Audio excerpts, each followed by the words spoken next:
Perhatian, PDKT Online akan dimulai beberapa saat lagi. Mari siapkan hati kita untuk memuji dan menyembah Tuhan. Shalom, Sobat DC Ministry yang dikasihi Tuhan Yesus. Puji syukur kepada Tuhan kita bisa kembali berjumpa dalam PDKT Online hari ini dalam kondisi yang baik tanpa kekurangan sesuatu apapun. Saya percaya semua kita tentu ingin diberkati oleh Tuhan. Namun pada hari ini saya mau ajak untuk kita sama-sama merenungkan. Apakah selama ini fokus kita hanya kepada berkat atau kepada Tuhan yang adalah sang sumber berkat itu? Mungkin juga ada beberapa dari kita yang selama ini menilai berkat itu hanyalah dari apa atau seberapa banyak yang kita terima tanpa melihat dari mana atau siapakah sumber berkat itu. Karena tidak sedikit juga orang-orang tertentu yang mungkin sepenglihatan kita, mereka tampak diberkati, tetapi sesungguhnya apa yang mereka peroleh itu bukanlah datang dari Tuhan. Atau dengan kata lain, mereka itu tidaklah memperolehnya dengan cara yang halal dan juga benar. Itulah sebabnya hari ini saya rindu agar jangan sampai hidup kita itu hanya berfokus kepada berkat, tetapi marilah kita menjadikan hubungan kita dengan Yesus itu sebagai prioritas pertama dan yang terutama di dalam hidup ini. Yesus berkata, "Aku adalah pintu keselamatan dan sumber segala berkat." Hanya Yesuslah yang dapat memberikan kepada kita hidup yang sejati dan juga berkelimpahan. Sebab itu, janganlah kita melihat hanya pada apa yang kita terima, tapi lihatlah kepada siapa sumber yang memberikannya. Melalui sharing hari ini, saya rindu kita bisa sama-sama belajar dari firman Tuhan yang diambil dari Injil Yohanes pasal yang ke-10. Sehingga kita bisa mengenal lebih dalam lagi pribadi dan karakter Yesus sebagai seorang gembala yang baik dan pintu kehidupan. Namun, sebelum kita melanjutkan sharing pada hari ini, mari seperti luar biasanya saya ajak kita terlebih dahulu bersatu di dalam doa. Kembali kami datang kepadamu Tuhan mengucap syukur buat kasih dan anugerah-Mu yang selalu baru bagi kami. Sebentar kami akan sama-sama mendengar sharing firman yang dibawakan oleh hamba-Mu.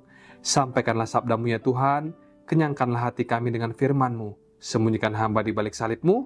Di dalam nama Tuhan Yesus, mari kita yang percaya dan berdoa bersama kita katakan, Amin. Shalom, menyapa kembali Bapak Ibu, Saudara-saudariku, Sobat DC Ministry dimanapun berada. Sharing hari ini saya berjudul, Fokus Kejar Tuhan, Bukan Kejar Berkat. Mari kita langsung buka Alkitab kita dari Injil Yohanes pasal yang ke-10, ayatnya yang pertama sampai 10, dengan judul perikop yang ada di Alkitab kita, Gembala yang Baik. Saya akan jelaskan ayat demi ayat satu persatu. Langsung kita mulai dari ayat yang pertama, demikian firman Tuhan. Aku berkata kepadamu, sesungguhnya siapa yang masuk ke dalam kandang domba dengan tidak melalui pintu, tetapi dengan memanjat tembok, ia adalah seorang pencuri dan seorang perampok. Kembali kita perhatikan ayat ini dikatakan di sana bahwa semua yang masuk dengan tidak melalui pintu, tetapi dengan memanjat tembok, ia adalah pencuri dan juga perampok. Disinilah kita perlu untuk waspada lebih dahulu dengan apa yang bukan pintu sesungguhnya. Penting sekali untuk kita itu mengetahui dan juga memperhatikan dari mana sumber berkat itu, karena yang namanya kuasa gelap pun itu juga bisa memberikan yang tampaknya seolah-olah berkat kepada kita. Oleh karena itu, janganlah kita mencari kekayaan itu dengan segala cara yang diharamkan oleh Tuhan. Ingatkah saudara akan cerita waktu Yesus dicobai oleh iblis sewaktu dia di padang gurun 40 hari 40 malam? Dikatakan di sana bahwa iblis membawanya ke atas gunung yang sangat tinggi dan memperlihatkan kepadanya semua kerajaan dunia dengan kemegahannya dan berkata kepadanya, "Semua itu akan kuberikan kepadamu jika engkau sujud menyembah aku." Kalau menurut saya pribadi ya, di saat itu setan tidak menawarkan sesuatu yang kosongan alias sampah. Tetapi setan itu memang punya kemampuan untuk memberikan itu semua sekalipun kemampuan mereka terbatas. Tetapi pada faktanya, bahkan secara alkitabiah juga menyebutkan, kalau yang namanya iblis dan roh-roh jahat itu memang ada di bumi. Mereka disebut dengan penghulu dunia gelap. Disebut juga sebagai roh-roh jahat di udara atau penguasa dunia gelap, yang menandakan kalau setan itu punya kuasa dan dia berkuasa atas diri orang-orang yang berdosa yang hatinya menentang Tuhan. Setan juga bisa memberikan yang namanya pesugihan, maka dari itu waspadalah. Jangan sampai kita terjebak, sebab tidak semua yang kelihatannya bagus itu datangnya dari Tuhan Yesus. Tidak semua kekayaan itu adalah harta sebagai berkat daripada Allah. Sebab itu jangan halalkan segala cara. Kalau Anda bisa kaya tetapi dengan cara menyangkali Tuhan, apalagi menjual Tuhan demi supaya karirnya mengalami sebuah promosi, jangan tempuh jalan itu, saudaraku. Sebab itulah jalan yang dimaksudkan di ayat yang tadi kita baca, yaitu jalan yang tidak melalui pintu, melainkan memanjat tembok. Kita bisa melihat contohnya dari beberapa selebriti dunia yang terkenal, di mana mereka menjual jiwanya kepada iblis demi supaya memperoleh ketenaran. Jangan lakukan itu, saudaraku. Janganlah kita itu ikut-ikutan melompat tembok, kalau tidak mau menjadi seorang pencuri dan juga perampok.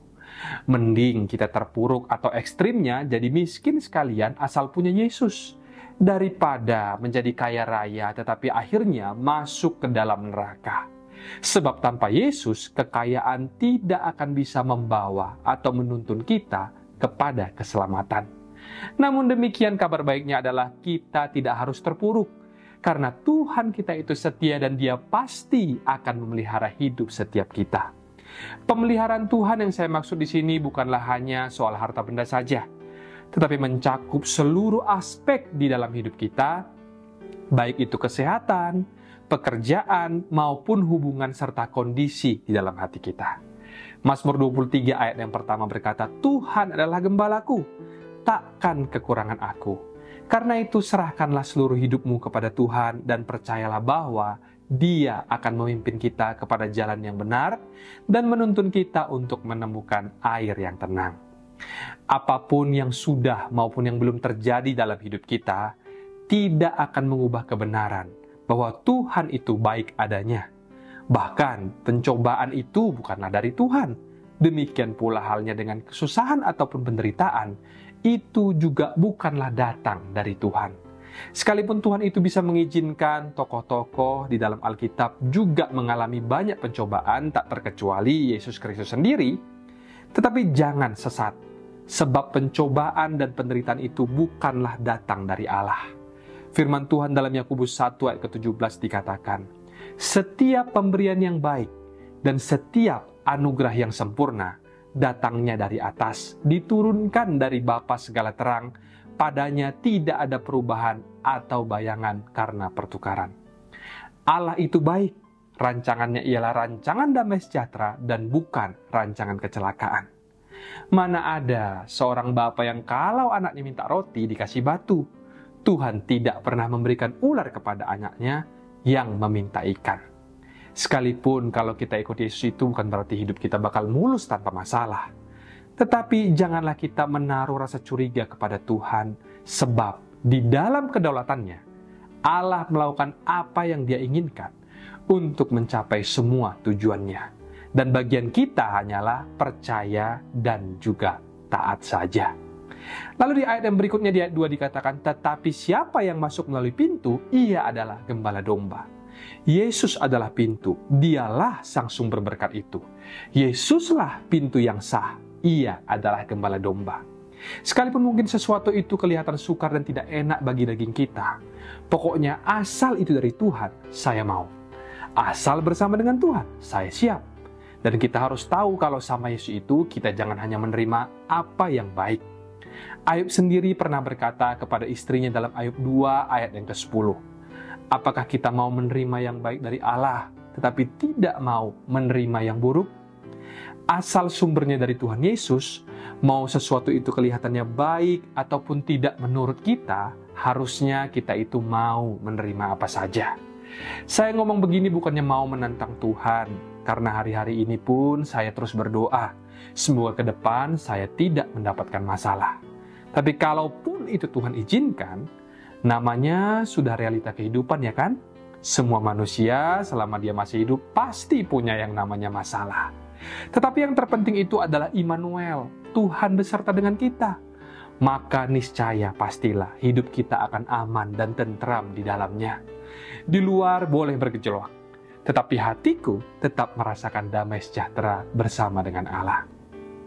Jadi saya ulang kembali, selama itu dari Tuhan, mau itu yang baik ataupun tidak, saya rasa kita tidaklah perlu merasa keberatan. Itulah makanya jangan mengejar berkat, sebab berkat itu ada, dan jikalau kita ingin diberkati, maka janganlah kita itu jauh-jauh dari gembala. Buah tidak jatuh jauh dari pohonnya, dan berkat juga jatuh tidak jauh dari penciptanya. Sebab itu makanya kita harus terus mendekat kepada Tuhan dan mengizinkan hidup kita untuk digembalakan setiap hari olehnya.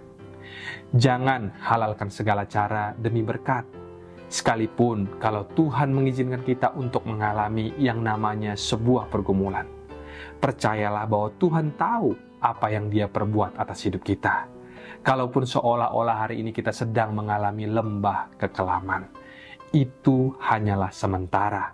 Percayalah bahwa Tuhan hendak menjadikan ujian terbesarku hari ini menjadi kesaksian terbesarku pula di suatu hari nanti. Ada amin, saudaraku? Lalu kemudian di ayat yang ketiga dikatakan, untuk Dia penjaga membuka pintu dan domba-domba mendengarkan suaranya.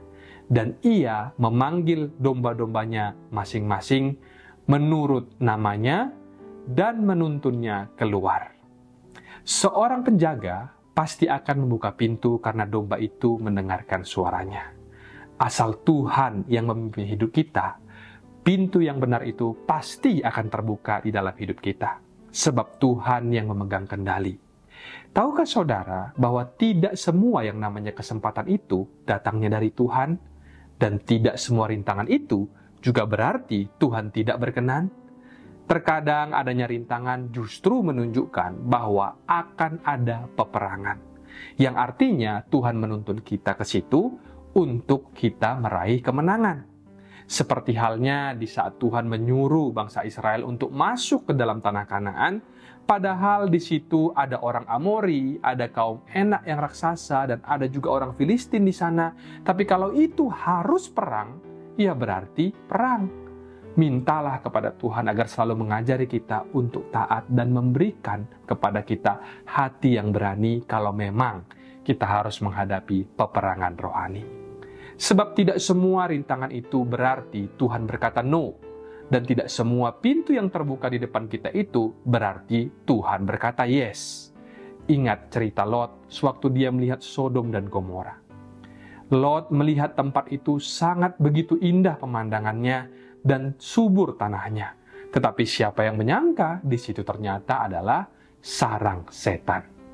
Makanya dalam setiap apapun keputusan di hidup kita, sangat penting sekali kita itu untuk bergantung sepenuhnya kepada Tuhan, agar di dalam kedaulatannya, Tuhan menolong setiap kita untuk membuka dan juga menutup pintu mana yang pas dan tidak pas bagi hidup kita. Karena memang hanya Tuhanlah yang Maha Tahu, sementara kita tidak tahu akan segala sesuatu. Kemudian di ayat selanjutnya, di ayatnya yang keempat dikatakan, jika semua dombanya telah dibawanya keluar, ia berjalan di depan mereka, dan domba-domba itu mengikuti dia karena mereka mengenal suaranya. Jangan lupa ya saudaraku, jangan mengejar berkat. Sebab berkat itulah yang akan mengikuti kita. Dalam Mazmur 23 di ayat terakhir dikatakan, kebajikan dan kemurahan belaka akan mengikuti aku seumur hidupku. Kalau kita membandingkan Mazmur ini, di ayat yang pertama dengan ayat yang terakhir, di ayat yang pertama, Tuhan adalah gembalaku, takkan kekurangan aku. Kelihatan siapa yang di depan, Tuhan yang ada di depan. Sementara kalau kita membaca di ayat yang terakhir, di situ dikatakan, kebajikan dan kemurahan mengikuti aku seumur hidupku. Kebajikan dan kemurahan itulah yang dimaksud dengan mujizat serta berkat yang dikatakan akan mengikuti kita, akan mengejar kita seumur hidup kita. Berkat itu akan mengejar orang-orang yang taat kepada Tuhan. Dan yang penting kita itu tahu dulu siapa yang menjadi sumbernya. Kalau sumbernya itu adalah dari Yesus, maka sudah pasti Yesus akan bertanggung jawab seperti yang dikatakan di dalam ayat yang kita baca tadi.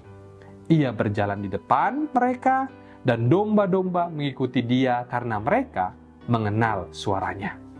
Manusia bisa berencana semaksimal apa yang dia mampu. Tapi ada satu hal yang tidak bisa kita pungkiri, kalau sebagian besar yang namanya kegagalan maupun keberhasilan itu bukanlah terletak di tangan manusia yang merencanakan. Sebab ada faktor T atau faktor Tuhan di dalam semua itu. Itulah sebabnya asal Tuhan yang memimpin kita, maka kita nggak perlu lagi takut akan hari esok. Seperti lagu yang sering kita nyanyikan di gereja, sebab dia hidup, ada hari esok. Lalu di ayat kelima dikatakan, tetapi seorang asing pasti tidak mereka ikuti. Malah mereka lari daripadanya, karena suara orang-orang asing tidak mereka kenal. Nah, siapakah suara orang-orang asing yang dimaksud dalam ayat ini? Di dalam pengertian saya, suara orang asing yang dimaksud di dalam ayat ini, yang pertama adalah suara iblis. Yang namanya suara ataupun godaan iblis janganlah sekali-kali pernah kita dengar. Karena kuasa gelap dan roh-roh jahat di udara itu memang ada. Makanya kalau kita pernah mendengar wawancara dengan seorang pembunuh, si orang itu atau si pembunuh tersebut berkata, sebelum dia melakukan pembunuhan itu, dia seperti mendengar ada semacam suara-suara yang menyuruhnya untuk melakukan hal tersebut. Lalu, selain suara iblis, suara orang asing bisa juga jadi suara dunia. Karena semakin hari, dunia ini semakin tidak bersahabat, khususnya bagi orang-orang yang mau taat kepada Tuhan. Pada zaman sekarang, kalau kita itu menentang sesuatu yang vulgar dosa, kita malah dianggap sebagai orang-orang yang picik pikiran. Puluhan tahun yang lalu, dahulu kala, nilai-nilai konservatif sebuah keluarga itu masih dijunjung tinggi di dalam masyarakat. Nah, kalau sekarang, orang yang konservatif itu malah dihujat, dibilang kurang wawasan lah, kurang open-minded lah, dan lain sebagainya. Makin kesini, suara dunia semakin membingungkan. Makanya kalau orang sudah tidak lagi punya Tuhan, orang itu bisa-bisa celaka. Dan itulah makanya sangat penting bagi kita untuk menjaga hati, kembali kepada Alkitab dan banyak mendengarkan apa kata firman, serta jangan mendengarkan apa kata dunia. Lalu satu lagi, suara orang asing yang dimaksud di dalam ayat ini adalah suara dari diri kita sendiri. Sebagai contoh, misalkan, setelah satu hari penuh kita bekerja seharian, lalu sebelum kita beristirahat, waktu lagi sendirian, kita pilih berdoa dulu atau langsung tidur. Seperti tiga murid Yesus yaitu Petrus, Yakobus, dan juga Yohanes, ya kan? Mereka diajak Tuhan ke Getsemani untuk berdoa, tapi bukannya mereka bertiga ikut berdoa, tetapi mereka malah tertidur. Suara orang asing yang juga perlu untuk kita waspadai ialah suara dari diri kita sendiri. Jangan tunduk pada dirimu sendiri, tetapi tunduklah kepada Kristus dan lawanlah iblis, maka ia akan lari daripadamu. Karena pikiran manusia ini jahat. Jadi kalau kita itu mengikuti suara diri kita sendiri, lama-lama nanti kita akan menjadi self-pleaser, atau jadi orang yang fokusnya itu hanya melulu untuk menyenangkan dirinya sendiri, yang cepat lambat membuat orang tersebut menjadi jauh daripada Tuhan. Tetapi biarlah Yesus yang semakin bertambah dan kita yang harus semakin berkurang. Itulah yang dikatakan Yesus di dalam perumpamaan kepada mereka di ayat 6, tetapi mereka tidak mengerti apa maksud ia berkata demikian kepada mereka. Saya berdoa semoga penjelasan saya sejauh ini membuat kita semakin lebih mengerti daripada murid-murid Yesus pada saat itu. Lalu di ayat ke-7 kemudian dikatakan, maka kata Yesus sekali lagi, aku berkata kepadamu, sesungguhnya akulah pintu ke domba-domba itu. Yesus adalah pintu itu. Percuma rasanya kalau suatu waktu kita dalam posisi yang lagi kedinginan, kemudian bertemu dengan sebuah rumah yang kita tahu di dalam rumah tersebut kita bisa berteduh, tetapi kita tidak kunjung masuk ke dalamnya dan hanya berhenti pada hanya sekedar melihat pintu rumah tersebut. Tidak ada gunanya, ya kan? Yang ada malahan kita tetap kedinginan lalu masuk angin karena terus-menerus berada di luar, cuma hanya ngeliatin pintu doang, tetapi tidak masuk ke dalam rumah tersebut. Hanya karena Yesus yang adalah pintu, bukan berarti semua orang akan mengalaminya.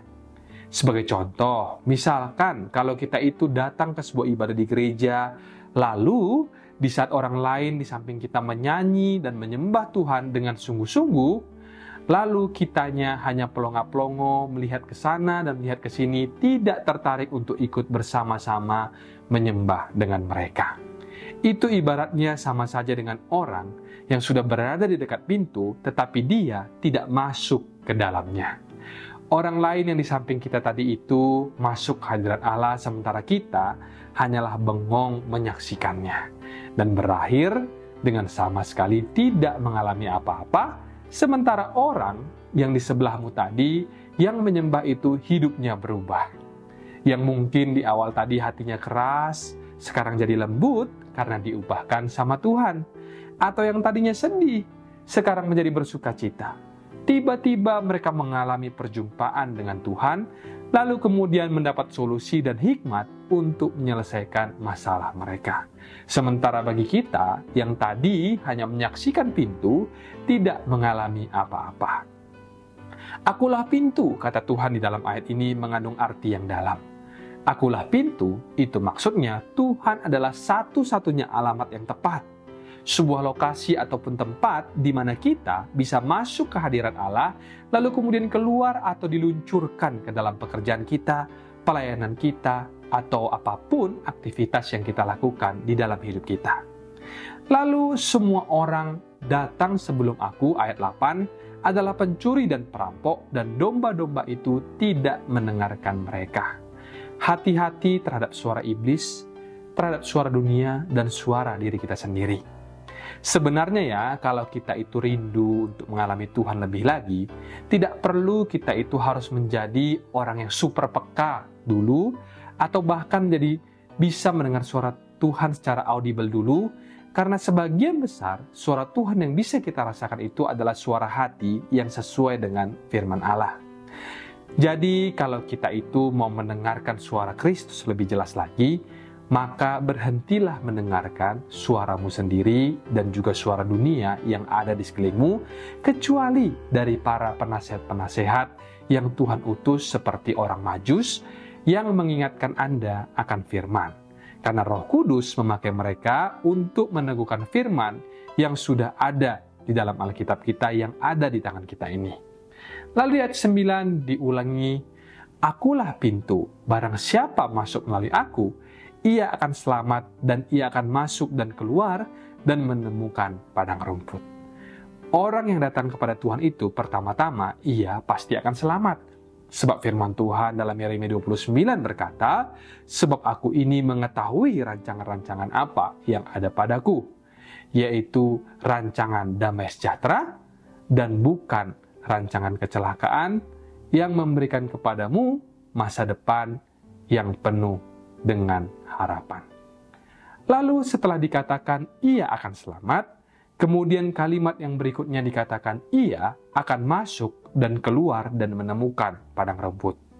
Seperti apa yang sempat saya singgung tadi di awal bahwa Tuhan adalah pintu. Itu berarti Tuhan adalah satu-satunya alamat yang tepat. Berkat itu punya alamat, dan alamat berkat itu adalah hadirat Allah. Dalam Amsal 10 ayat yang ke-22 dikatakan, berkat Tuhanlah yang menjadikan kaya, susah payah tidak akan menambahinya. Itu artinya segala sesuatu yang baik dan juga berkelimpahan di dalam hidup kita itu berasal dari Tuhan, bukanlah semata-mata dari hasil kerja keras manusia.